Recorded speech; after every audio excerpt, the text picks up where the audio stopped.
Her name was Nene. She was 14, small for her age and always quiet. After her parents died in a terrible road accident, she moved to Port Harcourt to live with her uncle and his wife. At first, her uncle promised to take care of her like his own child. He said kind words and gave her soft hugs. But promises are easy to say, and even easier to forget. After a few months, her uncle stopped showing care. He left everything to his wife, Auntie Mareo, who didn't want Nene around. She never called her by name, just that girl. Her cousin Kyra, who was the same age, only spoke to Nene when she needed her to do something. Every day, Nene woke up before the sun. While others slept, she swept the yard, washed clothes, and mopped the floors. She cooked the rice, cleaned the kitchen, and even packed Kyra's school bag. And yet, when it was time to eat, Nene sat on the cold floor in a corner, waiting to see if there would be anything left. Sometimes there was. Sometimes there wasn't. On those days, she drank water and whispered to her stomach, "Be patient." Her school life wasn't any better. She wore Kyra's old uniform. It was 2 sizes too big and had a hole under the armpit. Her sandals were cracked on the sides, tied together with black thread. The back of one flap slapped the ground with every step. Flap, flap, flap, it went as she walked. Kids laughed. Teachers frowned. But Nene never said a word. She kept her head down, held her books tight, and walked fast, like a shadow. A shadow no one noticed. But the hardest day of the week was Sunday. Church day. Everyone in the house wore their finest clothes. Auntie Mareo would tie her lace wrapper and spray perfume everywhere. Kyra and her little brother wore bright-colored outfits with polished shoes. They looked like royalty. But Nene? She wore a faded brown dress that once belonged to someone's grandma. Her sandals, the same old, broken ones, were always on her feet. She begged many times. "Auntie Mareo," she once said gently, "please, can I wear Kyra's old black shoes? They fit me better." Auntie Mareo turned sharply. "Do you think this is a fashion show?" she barked. "If you don't want to go to church, stay at home and rot." Nene didn't answer. She had learned that silence was safer than words. She bent down, slid her sore feet into the 2 small sandals, and stood up slowly. The pain was like fire, but it was a pain she knew well. Outside, the family marched like peacocks, proud and shining. Nene walked behind them like a forgotten ghost. Her sandals slapped the ground as they walked to church. Flap, flap, flap. She tried to stay quiet, tried to shrink, tried not to exist. At the church entrance, she paused for a moment and looked at the tall white building. She whispered in her heart, "God, please don't let anyone notice me today." But prayers are like seeds. Some grow slowly. Some don't grow at all. As they stepped into the church, whispers began. 2 teenage girls sitting by the aisle saw her shoes. One poked the other and giggled. The second one smirked and muttered, "See her legs. Is that rubber band or thread?" Behind her, a boy leaned in and said, "Na so she take Waka enter God house?" Nene's ears burned. Her chest ached. But her feet kept moving. Her cousin Kyra heard the comments. She chuckled quietly and shifted away like Nene was a stranger. Nene wanted the ground to open and swallow her. She sat down in the back row, hands tight in her lap, back straight, trying not to cry. But the sound didn't stop. Flap, flap, flap. Even sitting down, the sandals made a sound whenever she moved. She didn't listen to the sermon. Her heart was louder than the pastor's voice. She stared at the cross above the altar. "God," she whispered in her mind, "do you see me? Can you hear me? I'm right here." The tears came slowly. She wiped them away before anyone saw. But even in the silence of prayer, Nene felt like she was screaming inside. Screaming to be seen. Suddenly, the pastor stopped preaching. His name was Pastor Gide. His voice was deep and kind. He had been talking with passion, but now, he was quiet. The microphone hummed softly. He looked around the church, searching. Then he pointed. "Nene," he said, his voice gentle but clear. The whole church turned. Nene's eyes widened. She looked left and right. Pastor Gide smiled slightly. "Yes, you, the girl with the patched sandals. Please, come forward." Gasps filled the room. Auntie Moreo shifted uncomfortably. Kyra looked stunned. Nene's heart dropped to her knees. Her legs began to shake. Slowly, like a leaf in the wind, she stood. Her first step was loud. Flap. Her second, louder. Flap, flap. People stared. Whispers followed her. Who is she? Why her? What did she do? Her hands trembled. Her mouth felt dry. Her eyes looked at the floor. But she kept walking. Up the aisle. Toward the front. Toward the light. Her broken sandals made noise, but this time, she didn't stop. The shame clung to her back like a heavy coat. But her feet kept moving. By the time she reached the altar, her eyes were full of tears, but they didn't fall. Not yet. Pastor Jide stood tall but calm. He didn't rush her. He didn't scold her. He smiled with eyes that seemed to see more than just a girl with torn shoes. "What's your name?" he asked softly into the microphone. Nene answered in a whisper, "Nene." "And who do you live with, Nene?" "My auntie, sir." He nodded slowly, then turned back to the church crowd. The room was frozen. People leaned forward, eyes wide. He said nothing for a moment. He spoke. And what he said next would shake the whole church and Nene's life, forever. Pastor Jide stood beside Nene, quiet and steady. He placed a gentle hand on her shoulder. His voice, when he spoke, was soft but filled with something powerful, truth. "Nene," he said into the microphone, "do you know you are fearfully and wonderfully made?" She didn't answer with words. She only nodded a little. Her lips trembled, and her hands twisted nervously in front of her. The lights above the altar felt too bright, and her knees felt weak. The church stayed silent. "Young girl," Pastor Jide continued, "your value does not come from the clothes you wear. Not your shoes. Not people's opinions. Not even your past." Those words sank deep into Nene's heart like water into dry ground. For so long, she had felt invisible. Forgotten. But now, this man was saying she mattered. In front of everyone. Pastor Jide turned to face the congregation. His voice grew stronger. This child walked into the house of God today wearing honor, even though the world gave her shame. And I say to you all, God sees her. God sees every one of us. Even the quiet ones. Even the ones in broken sandals. A heavy silence dropped over the room. Some eyes filled with tears. A few people nodded slowly, their faces touched by his words. Auntie Moreo looked down at her lap. Her jaw was tight. Kyra blinked fast, no longer smirking.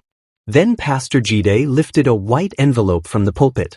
"I had prayed this morning," he said, "that God would show me someone to bless.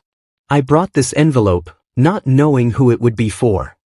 He turned back to Nene, smiled, and gently placed the envelope in her shaking hands. "This," he said, "is for your future. Inside is a check for 250,000 Nigerian nairas." Gasps filled the church again. Someone clapped. Then another. Soon the whole church was clapping, loud, joyful, surprised. Nene held the envelope close to her chest, not even sure if it was real. A soft whisper floated behind her. That girl's destiny just turned. God really picked her. She's special. Tears filled her eyes and rolled down her cheeks. But this time, they were not tears of shame. They were tears of being seen. Pastor Jide wasn't done. He placed his hand on her shoulder again and said, "And from today, Nene is under this church's mentorship. We will look after her schooling, her health, and her dreams." The second round of claps was even louder. Some stood. Others cried. A woman in the front row said loudly, "God bless you, child." And still, Nene said nothing. She couldn't speak. Her heart was too full. She turned slowly to return to her seat. Her sandals still flapped, but now no one laughed.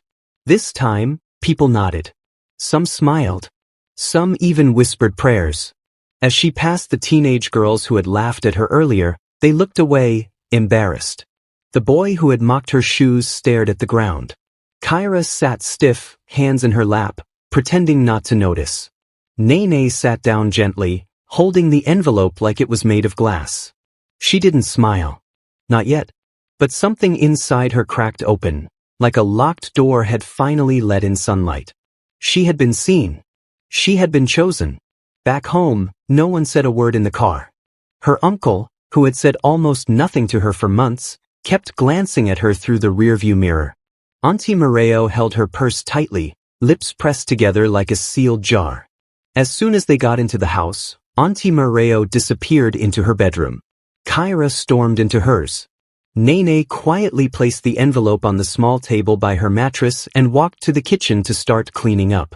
She began washing the plates from breakfast. Her hands moved, but her mind stayed in the church. Suddenly, Auntie Moreo entered the kitchen. Her voice was sharp. "So, you went there to disgrace me, eh?" Nene didn't turn. She kept scrubbing. "You made it look like I don't take care of you. Do you know how I felt, sitting there while the whole church judged me?" Nene still didn't answer. Not because she was rude, but because, what was there to say? "You think you're special now?" Auntie Moreo hissed. "Answer me." Nene paused, then kept washing the plate in her hand, as if her silence was stronger than any words. With a loud hiss, Auntie Moreo turned and stormed out, slamming her door. That night, while the house was quiet, Nene sat in the corner, reading a small Bible the church had gifted her that morning. It was new, with golden edges and a ribbon bookmark. She heard soft voices from behind her uncle's door. They grew louder. "You mean to tell me that girl has been wearing broken shoes to church every week?" her uncle shouted. The pause. "While you wear new lace every Sunday and change wigs like socks?" Another pause. Her aunt mumbled something too quiet to hear. "She's not even your daughter, and yet she's the one God blessed," he said firmly. "God sees everything." Nene stopped flipping her Bible. She sat very still. Her uncle had spoken for her. It was the first time he had ever defended her. Something stirred in her chest. It wasn't pride. It wasn't anger. It was something softer. The weeks that followed were different. Not magical. Not perfect. But better. The church kept its promise. They helped Nene transfer to a better school with real desks, clean toilets, and teachers who actually taught. On her first day, she wore a brand new uniform. It fit. Her shoes were black, clean, and quiet. As she walked into the classroom, no one laughed. No one stared. She felt like a real student. Like she belonged. A kind woman from the church, Mama Grace, became like a guide. Every Sunday after service, she checked on Nene's schoolwork. One Saturday, she even took Nene shopping. Nene picked out her first pair of shoes, not hand-me-downs, not stitched-up sandals. Real shoes. She held the box close to her heart as they walked home. That night, she slept with the box beside her bed, like a treasure chest. At home, Auntie Moreo was quieter now. She still gave chores, but no more shouting. Just silence. Cold but harmless. Her uncle sometimes greeted her in the morning. Even Kyra had stopped teasing. Nene said little, but she saw it all. And she prayed every night, whispering thank yous into her pillow. At youth fellowship, she started writing poems in a journal Mama Grace gave her. One day, she stood up and read a poem aloud. Her voice shook, but she read it all. The poem was about a girl in broken shoes who found her voice. People clapped. One of the pastors hugged her. "Enter the church writing competition," he said. She did. And she won. The title of her essay? "My Value Isn't in My Clothes." It was shared in other churches. A small newspaper printed her photo. But Nene didn't let the attention change her. She still swept her room, still folded her clothes neatly, still helped others. She was growing, but not just on the outside. On the inside, her heart was learning something new. I matter. Years passed, but Nene never forgot. Not the broken sandals. Not the whispers. Not the day a pastor saw her when the whole world didn't. She kept the envelope in a small box under her bed, not for the money, but as a reminder. A reminder that light can find you, even in silence. That tiny moment had changed everything. And yet, Nene never became proud. She remained the same girl who still prayed before sunrise, who still cleaned her room without being asked, who still thanked God, even on days that felt hard. By the time she turned 17, Nene had already written dozens of poems. Her words were full of fire and hope, sorrow and strength. She had found her voice, and it was beautiful. One of her poems, I Am Not My Scars, was printed on church bulletins. She spoke softly, but her words made people cry. Then came the day she stood on a school assembly stage to give a speech. It was a competition between 3 local schools. Her topic was, Kindness Can Change a Life. She wore a simple white blouse, a skirt that fit well, and clean, polished shoes. She looked into the crowd of students and teachers and shared her story about rejection, about pain, and about one Sunday when everything changed. No one made a sound. When she finished, the applause roared through the hall like thunder. She won first place. Her picture was posted on a bulletin board. But Nene didn't take selfies or post about it online. She simply went home, washed her uniform, and did her homework. Mama Grace, proud as always, hugged her tight. You are a light, she whispered. Don't ever forget it. Nene's dream grew clearer. She didn't just want to survive. She wanted to help. She wanted to be the voice she never had when she was hurting. So she began visiting local orphanages on Saturdays. She brought notebooks, snacks, and sometimes small poems printed on colored paper. At first, the children were shy. But when Nene spoke, softly, gently, they listened. And slowly they smiled. Some even hugged her tight and refused to let go. She taught them how to write letters to themselves. Letters that began with, Dear me, you are loved. She told them her story. Not the sad parts, but the strong parts. Even if you wear broken shoes, she said, your steps can still carry you to greatness. When she turned 20, Nene was invited to speak at a youth conference. The hall was big. Too big. She almost didn't go. Her hands shook as she held the microphone. But as she looked into the sea of young faces, something inside her calmed. She told them everything. About the broken sandals. About the laughter. About the Sunday she walked to the altar, full of shame, and walked back with a blessing. And at the end, she said, the same shoes they laughed at became the very steps that led me to purpose. The room went still. A few people wept. Then came the standing ovation. It was loud. And Nene stood there, not smiling big, not raising her hands in pride, just quietly nodding, with tears shining in her eyes. Because she wasn't just speaking for herself. She was speaking for every girl who had ever been overlooked. Over the next few years, Nene became a name many knew. She didn't chase fame, it found her through the truth in her words. She created small workshops across schools and churches. She called them Steps to Strength. Children came, wearing torn sandals and shy faces. She looked them in the eye and said, You're not invisible. She showed them how to write their feelings, how to speak kindly to themselves, and how to forgive people who never said sorry. She never forgot where she came from. She never let the lights of the stage blind her to the pain of the crowd. Then one day, something unexpected happened. Auntie Mareo showed up at one of her workshops. She stood at the back, not speaking, just watching. After the session ended, Nene packed her things quietly. Her aunt walked up to her, arms folded. There was a long pause. Finally, she said, You've changed. Nene looked at her. No anger. No fear. She replied softly, No. I just finally became who I always was. Auntie Mareo looked down, unsure of what to say. Then, in a voice barely louder than a whisper, she said, I'm sorry. It wasn't perfect. It wasn't warm. But it was something. And for Nene, that was enough. She nodded slowly and said, Thank you. Years later, when she was invited to give a speech at the National Youth Conference, the hall was filled to the brim. Hundreds of chairs. Bright lights. Cameras flashing. Nene walked to the stage in simple clothes. No jewelry. No makeup. Just confidence. In her hand, she carried something small. A pair of old, broken sandals wrapped in a clear box. When it was her turn, she placed the box on the podium and said, These shoes were once a reason for my shame. Now they are my reminder. A reminder that when people see dirt, God sees destiny. A reminder that silence doesn't mean weakness. And a reminder that kindness, just one moment of kindness, can rewrite a life.